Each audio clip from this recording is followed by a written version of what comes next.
The Jimbo Fisher Radio Show is brought to you by Capital Farm Credit, the largest agricultural lender in Texas. Capital Farm Credits.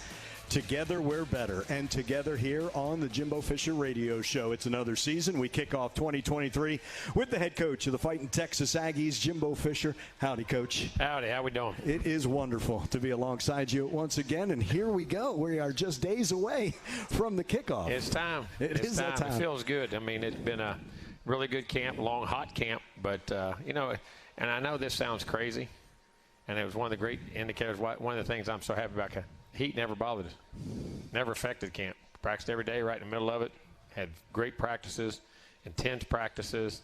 It was never a factor. You did not have players sidelined, and I thought you said IVs, something. Didn't get IV, and I mean we go hard now. Yeah. You know that. Yeah. And, Jimbo, you made a point on Monday that I don't think a lot of people caught. When you're out because of that dehydration, that's not just for that camp. Oh, yeah, those carry on for days because they affect you. And when you do come back, it takes you a while to get back in it.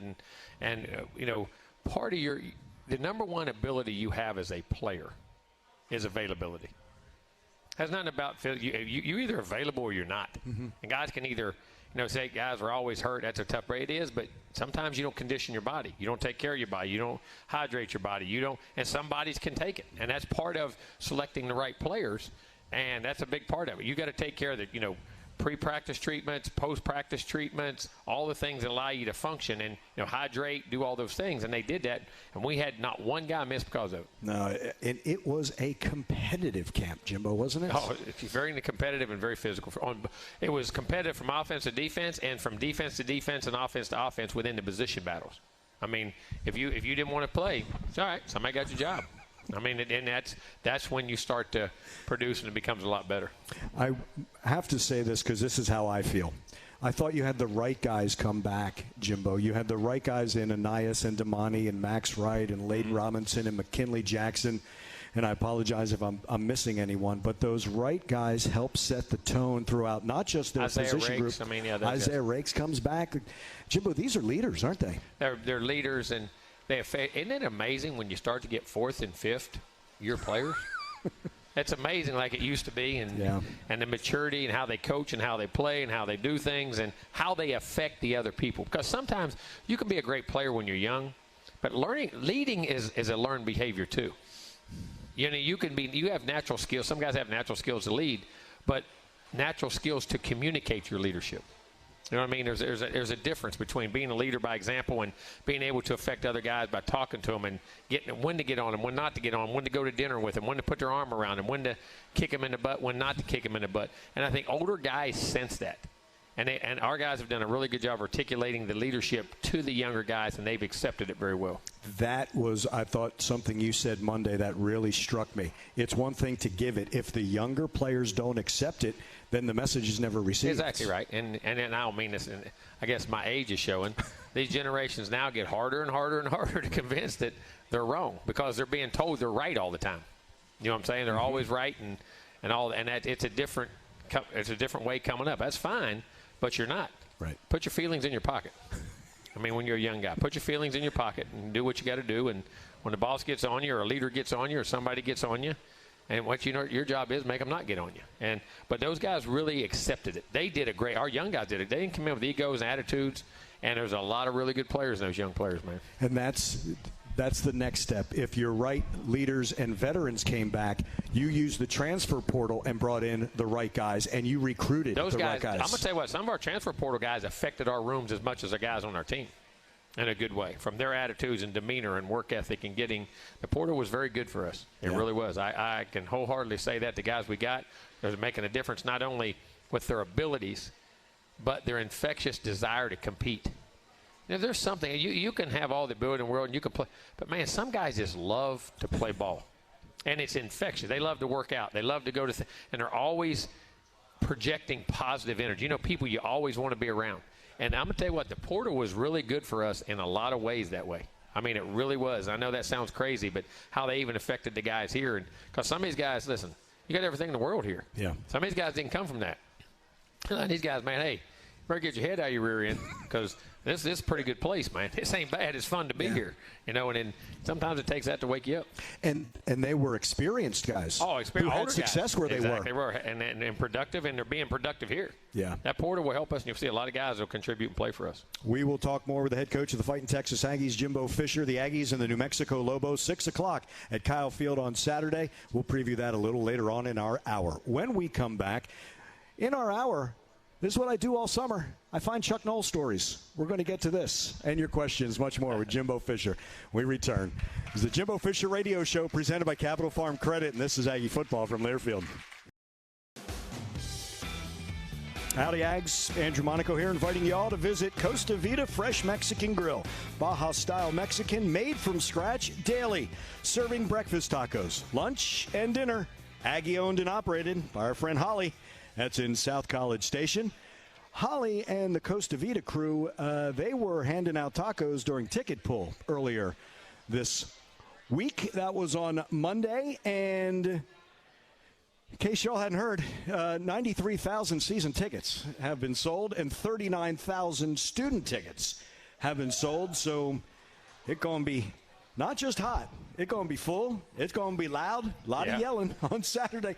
Coach, you said it last year. They're not fans. The 12th man is family. Exactly right. And we're seeing it. They are. They are. And the support and things are going. And I was walking the other day and saw all the kids in line and trying to get tickets. And that's amazing. You think you'd have to stand in line to get one of 39,000 tickets. I mean, that's amazing. Yeah. That's an amazing accomplishment. I mean, thing that as far as accomplishment, as far as A&M, that people, those kids, how loyal they are to come to the games, and the support's amazing. My project now is to find out where 39,000 just student season tickets, where that would rank in college football attendance. Oh, that's number one.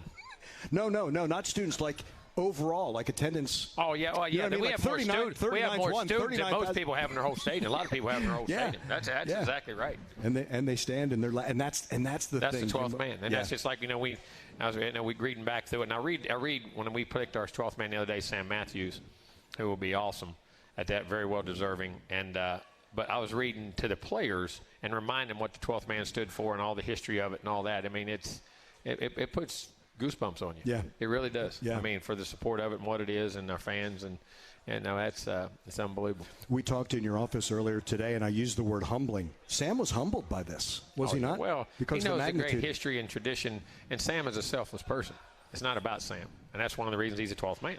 And he not only plays well and does well, and he's what he represents and who he is and all that, but he's a very selfless human being. Yeah. And for him to come, he wanted to come back and be a part. Didn't have to this year. Had to get a special waiver to be able to do it because of the COVID years and the things, and come back and be a walk. I mean, it's amazing what he is and what he's doing, and very happy for him. Number 29 is now 12, but I was joking with you, and I loved your answer when I said you have played him at linebacker. He's been in the secondary, obviously on all every the special teams. And you said he always says, yes, sir. I mean, it's what he did. Yes, sir. It's where you want me. It's what I'll do, how I'll do it, the way I'll do it. I'll give you everything I got. Yeah. And he does. I mean, he's there. And his availability is amazing. It's like the 12th man. It's always available. He's available. That's one of the reasons we talk about availability. 12th man is what the 12th man is saying. We're available at all times for you. And our players need to be available there, too. Ronnie's question, because he came up here and wrote this down. He said, which position group do you feel the best about, and is there one that's most concerning? Yes. I worry about everything. I mean, I've learned in this business, as soon as you start to feel good about one, it's like a jinx. You know what I mean? Something will happen and snake bit and something else will happen. And the one you worry about is that, you worry about them all, but you have confidence in them all. I have confidence in every position. I really do. I think we've gained more depth here. I mean, is there some young guys that are going to be playing and be in that role? Yeah. And do you worry about them? Yes. But, man, you got to let them go.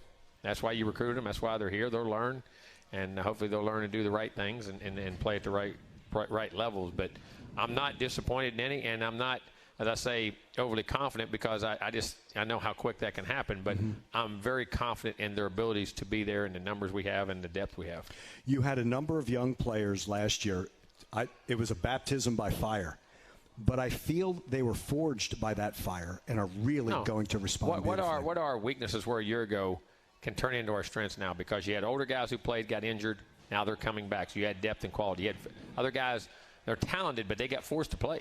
They got like you said, they got baptized by fire. They got in there and find out, all right, I can play, but can I play winning football? There's a difference in how you play winning football and what it takes to play winning football, and all those are lessons. It's like in life, you just got to go through, and I think it's paying off. That's why I think the camp was so much better. I think everything was so much better, and hopefully that'll turn into our strength this year. Our friend Bob McLaren at 44 Farms always likes to say, you got to harden your hooves, right? Yeah.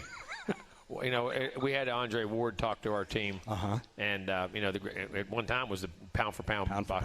And he asked our kid, "What's your hard?"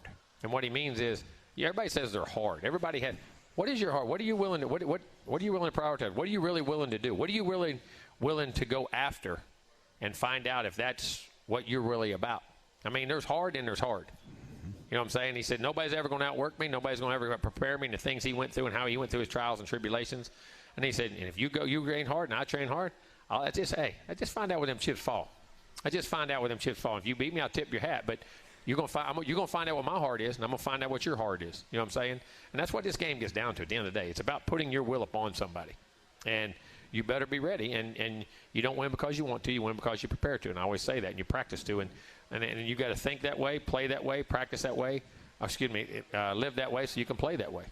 I would say this: man don't think tough, man don't practice tough, man don't live tough, man ain't gonna play tough. It don't work that way. Yeah, that's just the facts of life. And you don't turn tough on. Right. Tough turns you on. That's like we always joke with. Oh, you rose to the occasion. You don't get tough on an occasion. No. You either have it or you don't. Right. You either bite or you don't. Dog don't bite when he's a pup. Dog don't bite when he's a dog. Yeah. You either bite or you don't bite. You didn't know the difference, and you got to prepare for that. And then you push that level each and every day in how you train, because you really find out what yourself about when you practice when you don't want to practice. Mm-hmm. Everybody's good at this level because the talent is good when they're on, but now when you're not and when you don't want to do it, and that's what Andre was challenging. What's your hard? Yeah. How hard are you really? What's going on? You have a good number of student athletes, Jimbo, who love ball, don't you? You have to, and that's something we've done. I think keep doing a really good job of, and done a better and better job of. And it's hard sometimes because the amount of exposure you get with these kids in person, because they limit it so much, you're trying to find out how hard and how much they really love it. I ain't saying a lot of people think they love it. How much do you love it? Mm-hmm. You know what I'm saying? And that's a big. There's no easy way to be good in football. And if you don't love it, it'll expose you. And if you got things to go back to, you very often go back to them. Some don't, but it's something that it'll make you go back. When those young guys realize, I call it the I belong moment, Jimbo, when they say I belong, not just on this field, for Texas A&M, for the SEC, is that when that light bulb shines a little brighter? It does. You get that. There's a point when you play, I can do this, I got this, I'm here, I belong, I know this is where I'll be. And I don't care how good you are, until you go do it, there's that. You got to have that moment. Mm-hmm. And the ones that don't say that, it's not true. You're right. That's just whistle by the graveyard confidence. You know what I mean? It's there, and it's great you do it, and it's false bravado. We all got to get to there. And that's when that light bulb starts to turn on, and you start to see, then they say, okay, and then they go. Yeah. But you got to push them there, and you got to make them, you got to help them believe. And you got to give them the tools to be able to succeed, and then they can have success, then they believe. And then you're starting to get it. That's why I'm anxious to see. We'll see how we play, but I'm very confident coming through camp. Saturday at 6, the Aggies and New Mexico at Kyle Field. More of the Jimbo Fisher Radio Show. It's presented by Capital Farm Credit. Stay with us. It's Aggie football from Learfield.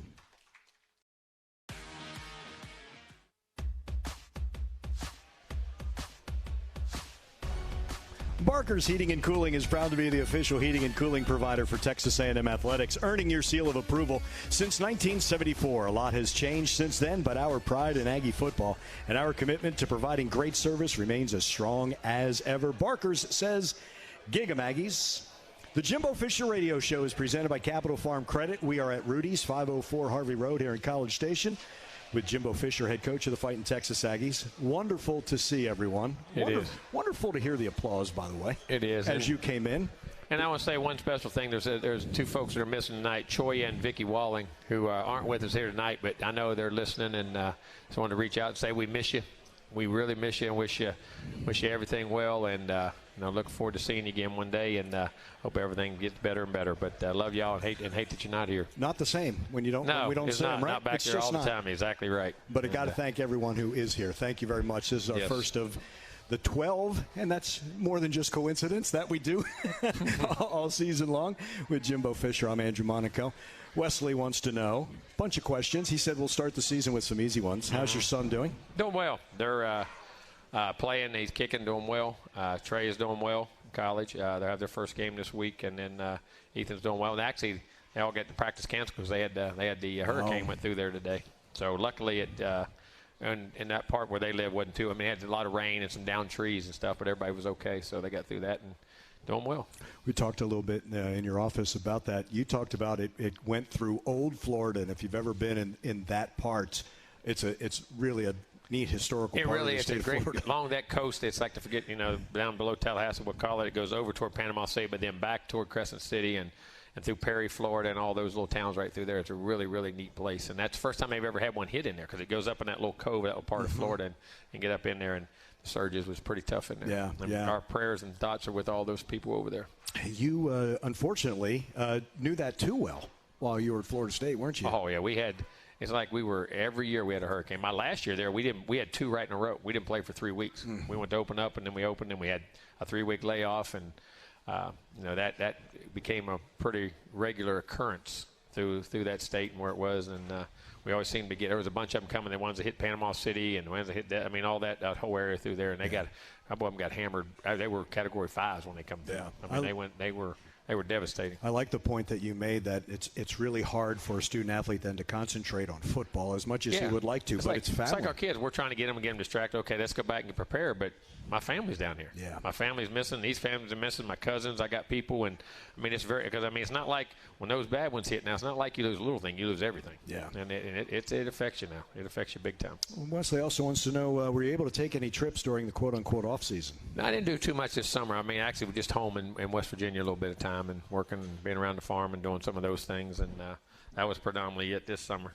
Now I got some maybe next summer or so we'll get going and bounce around a little bit, but I just like going home, spend time with my mom and my family, kind of hanging out. Nice. Always nice. I think this is in reference. I love when you sit down with Marty and McGee, not going to lie, because I think they get you. Oh, and I think love you those get guys. them. We do. I'm really good with those guys. Really good friends with those guys. It's nice because I like the questions, and they really make coaches relaxed, which is nice. They're not on an agenda. Yeah, great point. They're not on an agenda. Point. They're actually being the old school reporters and building a relationship and asking interesting questions and finding out and listening to your answers. Not have the story already written. They don't have the story already written. That's exactly right. That is exactly right. I was just waiting to get a quote. That's right. I mean? That's right. Please say what I've been thinking. That's sarcastic, but no. That's a fact. There's a lot to that. So, Wesley, George Strait's your favorite country music artist. So, what's your favorite George Strait song? You know something? I've got a bunch of them. Here's my thing about George, what I love about George. Tell me a bad song. You can't. I mean, you can sit and I'll be listening to him and say, I think that's my favorite. And then another one, well, maybe that's my favorite. And maybe that's my favorite. Then you sit there and listen to 40 songs and you realize you love them all. Yeah. You know what I'm saying? I mean, that's what I love about you. It's so easy to listen to and music makes so much sense, and he's so down to earth, and it's not a show. It's about him singing and the things he does. And that's why I think his simplicity is what I've always loved about him. You know what I mean? And the messages he's always sent in his songs. And I just always been my guy. We've used the word genuine an awful lot, right? But that's another guy who's genuine. You know what's funny? Because it comes through the music. I like a lot of different music. That's the thing. I mean, he's my favorite. But, I love old classic rock because I grew up in that era. I like the R&B from back in those days, the ones I can understand. You know what I mean? You know what I mean? Some of the music I can't. But I love that different music. I mean, I love all kinds of different music. But George still at the end of the day where I would listen to and little pop every now and then from that era. That era, you know, the 70s, 80s, all that type of stuff. But George, you can't beat him, man. No, absolutely cannot. He's as good. And like I say, that's the ultimate compliment to me, is that everybody says everybody's got these certain songs you know him by, but all right, what else do you know him by? George, you know him by what, 60, was it 60-some number ones? I mean, almost twice as many as anybody else ever. I mean, it's unbelievable. That's amazing. That's absolutely amazing. Wesley, good to see you always, again. Thank you. He's Jimbo Fisher. This is the Jimbo Fisher Radio Show presented by Capital Farm Credit. My Chuck Noll story when we return is Aggie football from Learfield.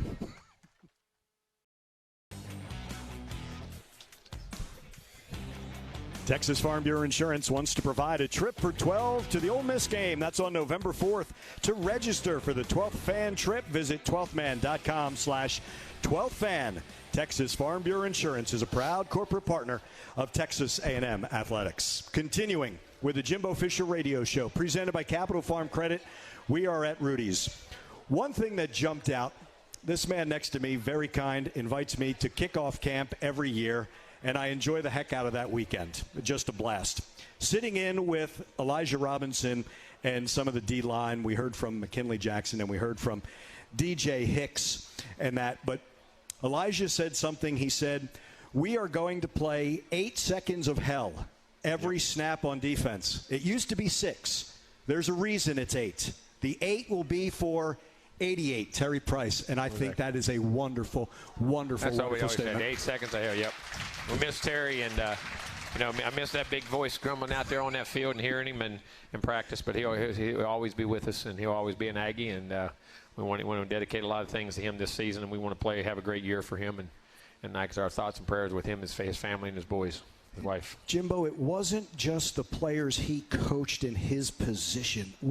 Who he affected is immense. No, it was because, he was a genuine person, and he always talked to everybody. He spent time with everybody. He was a real guy. I would say he's a real person. And a lot of guys, no matter what position you played, what do you think, he always said something to him. Terry could say, he'd have a response, or guys would go to him for advice and things like that. Terry meant a lot to us. Yeah. And to them. Yeah, 88. We were joking during the break. I miss that voice out there. Yep. But I also miss the smile. Oh yeah. Because that was. And the barbecue. Yeah. We're going to need some people to step up, right? Yep, for that. Exactly. Something special, and you can't fake that, right, Jimbo? No. You can't fake that. Real people. Yeah, absolutely. Okay, so here's my Chuck Noll story. It's actually from Merrill Hodge. He said, Chuck Noll stopped to play and asked me what I was doing, and it would give me new perspective of what I was doing with my craft and for my team. When he blew the whistle and stopped the play, John Stallworth was running down the sideline from a pass Bubby Brister had thrown. John was on the other side of the field from where I was. Chuck asked me, and my response to his question was, to what are you doing? Nothing. He then proceeded to point out all the things I could have done to help that play and the team versus just standing there doing nothing. He said, from that point on, I would say he was going to be doing something, say yes with 100% conviction, always be prepared, always play hard. He said, be uncommon. Is there more you can do and should be doing for your craft and your team? Don't be common. That's the easy way. Be uncommon. It's more rewarding. Exactly. And we always tell our players, you got to be unrealistic, too. You got to think big, you dream big, but you got to play big. And if you think that way, you can play that way.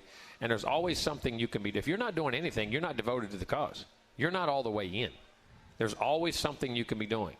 The old Vince Lombardi quote, each and every day we're going to strive for perfection. Knowing full well we'll never find it. But in the meantime, we'll find excellence. But you got to be all the way involved in that. And Chuck was the other thing Chuck said, you got to do ordinary things better than anybody else.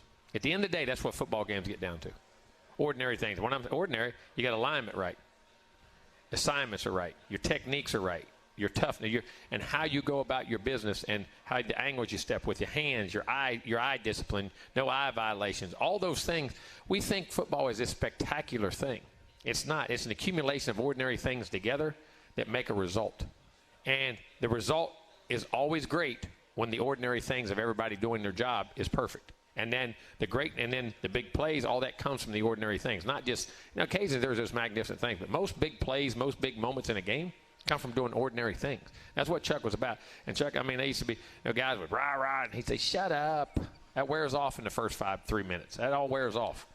When I hit you, you got to prepare and create habits and have toughness, and that's what those teams were. And that's what he was about. You go back and think about the job he did in building the Pittsburgh Steelers were the doormat of the NFL. Yeah. They were the doormat. They had never been in the playoffs until he went there, and then, of course, 4 Super Bowls in the first 10, 12 years. Or 12 years, I think it was, and was an amazing accomplishment. And he was an ordinary guy. Yeah. Very ordinary. Had to get through the Raiders or the Dolphins. Heck, sometimes Houston, the Oilers just in the playoffs. Then to go play the Cowboys. I know the great Super Bowls they had then. Yeah.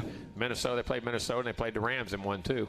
But, those teams were, those days, that was real teams now. It's a good era. Oh, it was a great era of football. It really was. It really was. It was. The physicality of it. That wasn't physical. That was brutal. They were brutal. What I like about this story is Merrill Hodge is honest in saying with his answer, but it made him a better player. Yeah. Some players don't want to answer you, right? Because they know they're wrong, but you can't correct it then, can you? And most guys, I mean, they don't admit they're not doing it. And they know, most people hate to say it. You want to do nothing and get a result. Being average and taking the easy way out, it's called human nature. Human nature is not to strain. Human nature is not to go above and beyond. Human nature is to do as least as you can and hope for the most. I mean, that's what the normal human being does. Mm-hmm. Huh? Yeah. You're not paid, or you're not thought to be. You can't be ordinary.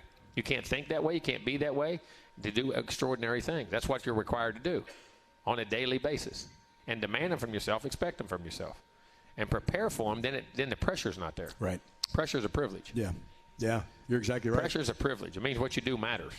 I like how you always say, when you know the answers to the test, watching this team during camp and then during this prep week, they're getting quizzed every single snap. They are. I mean, you got to be. The power of preparation, no matter what you do. If you know you have the answers and you're prepared for what's about to happen, yeah, you're anxious because you care. There's nothing wrong with that. Anxiety of it, yeah, because you care. Once you start playing and all of a sudden you know the answers and the test comes out and you play, I mean, it's a fun thing to do. But the preparations were everything. I mean, who likes to go study for a semester-ending exam?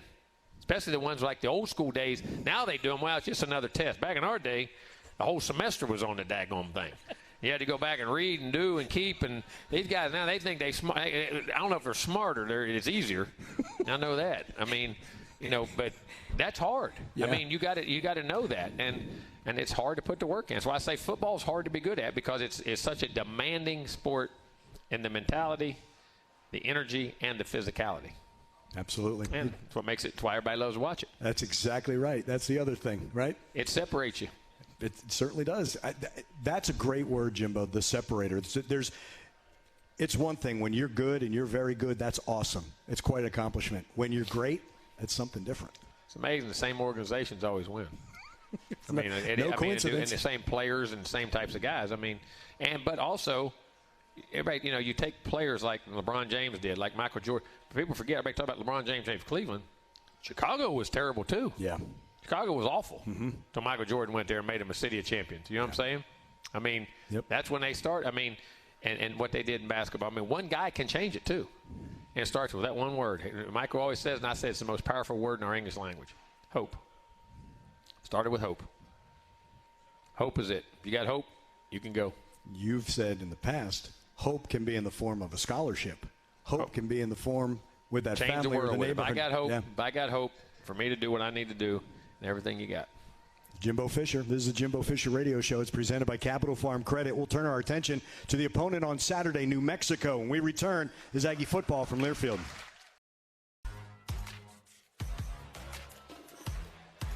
Rudy's is a proud sponsor of Aggie football. Be sure to stop by your local Rudy's or Rudy's.com for some real Texas barbecue. Enjoy 100% oak smoked meats, delicious sides, and Rudy's signature sauce. For all those who have been checking in behind the mic, Melbourne, Australia, Melbourne's going to be first. Wow. Have to do that, right? Tokyo, Ronnie's in Tokyo joining us. Wildwood, North Carolina, Kensington, Kansas, Auburn, New York, Kinston, North Carolina, Springfield, Missouri. Also right here in Bryan, Elgin, Texarkana, Flatonia, Tyler, Gatesville. Always checking in. And most of them saying, Saturday can't get here soon enough. Right? I'm with you. New Mexico. That's the fun part. Now you're going to stop smiling. You're going to get challenged by the Lobos, aren't you? I'm going to say they're a hard team to prepare for. Defensively, what they do is, it all derives back from a Rocky Long system where the guy's been around line. He was come from Joe Lee Dunn, which multiple blitz, twists, stunts, constant pressure, unorthodox, fronts and overloads, and how they bring a very hard team to prepare for on our offense because of the multiplicity of what they do and how they do it. And some of it is, it's not as conventional as other people. It's a little bit different. So it causes you some rules you have to tie or break by certain things you have, and you have to learn it and see it. A secondary, very aggressive mixed coverages from man to zone to different things they do, and they play very hard and do a great job that way. Offensively, they got a new coordinator from UAB. Offensively, UAB had a lot of success the last few years now, and do a great job. They came in here ranked not long ago. They played us. We played really well on offense that day. And they moved the ball on us up and down the field. They did a great job.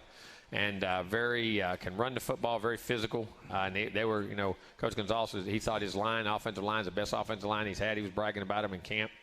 And the secondary, and then the chaos they cause up front, but then on offense, the quarterbacks went from UAB over there. So it's somebody who knows the system. Now, a new coordinator, when you got to teach a new system to a quarterback, but now you brought your quarterback with you from UAB, and so very good. Throw the ball down the field.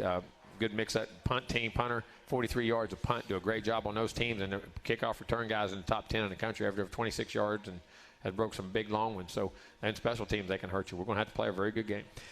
To research, Jimbo, because for them, the transfer portal taketh away. Oh, they had a bunch of guys, yeah. But a lot of guys came in, and I know from Alabama State, Medford is from TCU. A bunch of guys. Yeah. Do you research those guys at the school? Do you also look at UAB and what he did at UAB? Yeah, you go back. No, so you study them to death. What he did and what they did, what he's done in the past. And those players, you go get the film from TCU, UAB, wherever they played to evaluate them personally from a skill level, talent level, that types of things, and then whatever schemes that you put them back into. But yeah, you got to go all over. And that's one of the things about technology today. It's not hard to get film on people. Yeah. And we'll do it later on this year. Used not to the be. old days. It used to be. Right. We'll do that when we come back from the bye week. That's always one of my favorite parts. That's for sure. The 3-3-5, it's listed, but you're not always going to see the 3-3-5 as you were saying on defense. Well, there's some hybrid guys from safeties that can play linebackers that can play front guys, so they can go from 3 down to 4 down. The multiplicity of looks, double eagle sets up front. I mean, a lot of different combinations that come because there's 2 or 3 hybrid guys on the second level and third level for those defenses that can bridge into other fronts. So you have to be very aware and how you treat them as 3 down, 4 down, all those different things. We talk so much about that communication. So the line has to communicate. It's not all on Connor, correct? Well, part of it is. Part of it's on them up front, what we see, and you got to base your calls off your looks and the calls that we go with, which sets the assignments for everybody else and what you're doing. And when they're unorthodox, you got to make sure you're communicating at a high level. And one guy off can create the one match, the one mess up. It's just like the other side on defense, too, from new formations and things like that. So my Joe Lee Dunn story for you. We're doing a game. He was with Jackie at Mississippi State. Charles Davis and I are doing the game. And Charles asked him, Coach Dunn, how come you don't wear a headset when you coach? And Joe Lee Dunn looked him right in the eye and said, Charles, I coach by feel. He did. And he did, didn't he? No, he was a heck. I mean, he had his 3-3, his 4-2. I can remember his packages right to this day.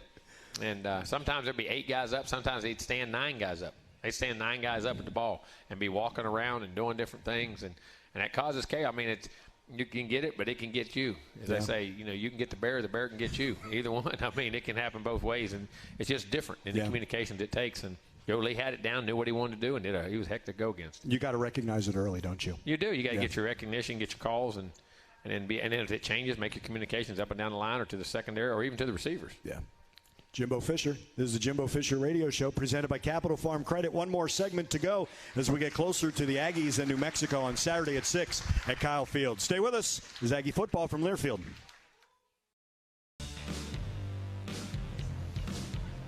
Continuing at the Jimbo Fisher Radio Show presented by Capital Farm Credit.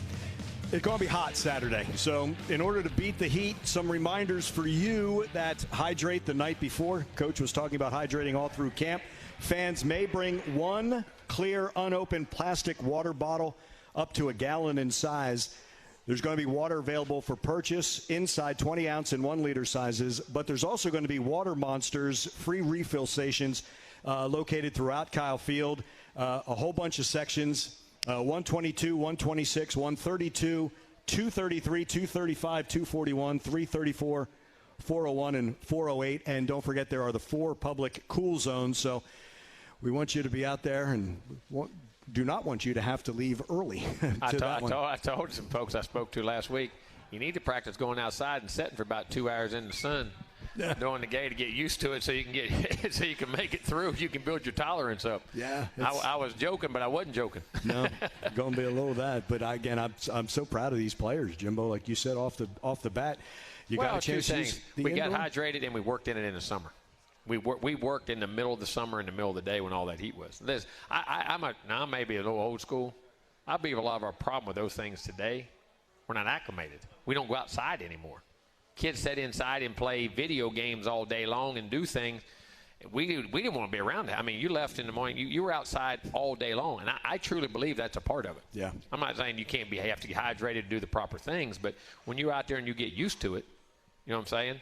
I mean, it makes your body adapt, and you adjust. Your body can do amazing things when you get out there and get used to it. I asked you about camp. Now I'd like to ask you about that pre-camp, because after spring and into fall, Jimbo, that's on the student-athlete himself. These guys changed their bodies. Well, they did. I mean, we got to win. Red did a great. I mean, we have this, the amount of time we can work with them, and they do that. But then there's they throw and catch on their own. The DBs do things on their own. They play one-on-one against each other. The fronts and the offensive and defensive linemen go against each other. They run. They do extra running, extra time, and they go out and do it in the middle of the day. They work at. You got to work at your craft. I mean, here's what I say: if every kid that went to school only did what you're supposed to do in class and what the teacher told you, what kind of grade would you make if you didn't go home and study extra hours? If you didn't go home, those are extra hours. Yes. I mean, there's required time. You can't just do what's required. Right. If you don't spend the time to master your craft and those things that they're doing, and that's what frustrates me about the NCAA. They limit some of these hours on these kids that we can't even be with them. But they've got to go do it with themselves, and I think it hurts them that there should be more time with us because they should be able to develop more. And that's why a lot of these guys go get trainers and all this stuff outside because we can't. Well, then other people get involved and they teach them the wrong things. Right. You know what I'm saying? But at the same time, you have to go work. If you want an A in a class, you better do more than just studying when you're in class. Yeah. You better go to get some tutors. You better go to study halls. You better have some group sessions and put things together.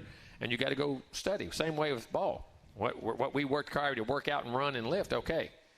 But how do I my quarterback technique, my DB technique, my O-line technique, my D-line technique, those you got to go work them on your own and work them against other guys. And I mean, if you want to be great, if you want to make it, if you truly want to be a champion. And it's no. Everybody says, well, that's that. Well, don't you study extra? Right. Nobody thinks about that. What's the difference? Absolutely. Hey, beat the hell out of New Mexico. That's the plan. Can't wait for It's going to be a tough game. Thank you. For the entrance and everything. Jimbo Fisher, the Jimbo Fisher Radio Show. We will come to you at 5 o'clock all across the network with our St. Joseph Health pregame show. Hey, Will Johnson's going to have a one-on-one with Layden Robinson. You hear from Anaya Smith. You hear from Damani Richardson as well in our final chat with Jimbo Fisher previewing the Aggies and the New Mexico Lobos. We'll see you all along the network. For Kevin Menchow, our engineer, for Tony O'Neill, I'm Andrew Monaco.